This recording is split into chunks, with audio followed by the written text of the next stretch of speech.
Excited na ang 8 atletang Pilipino na lalaban sa Paris Olympics. Tiwala ang Philippine Olympic Committee na muling makakapag-uwi ng gintong medalya ang batch na ito. Magbabalita si Ian Suyu.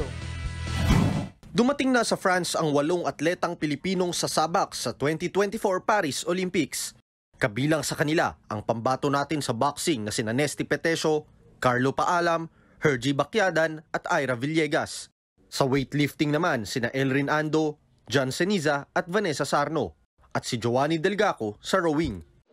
Bago bumiyahe noong weekend, naibahagi ng 2021 silver medalist na si Petesio ang excitement niya sa muling pagte-training abroad.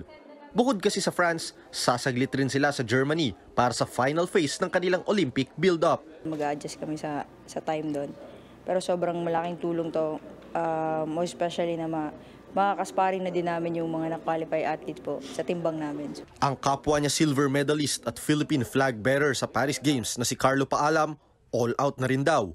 Sa awa ng Panginoon, malabas namin yung best namin na ilang month po kami, ilang years po kami nag-prepare nito para sa Paris Olympics po.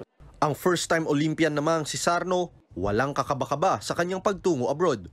Sa edad na 21, siya ang pinakabatang miyembro ng delegasyon.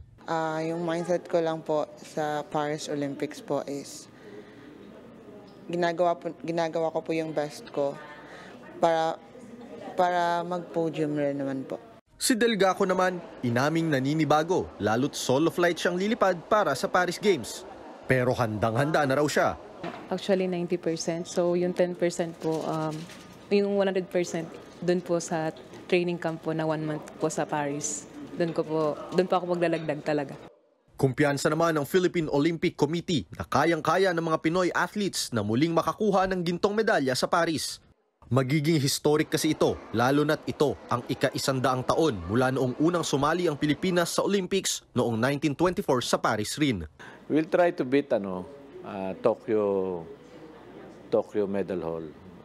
Yun na lang. Napakahalaga sa atin. Isa tayo sa countries na maaga nag-participate.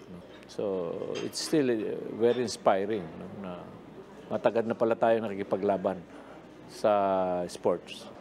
Sa ngayon ay may kabuuang 15 Pinoy athletes na ang qualified sa Olympics.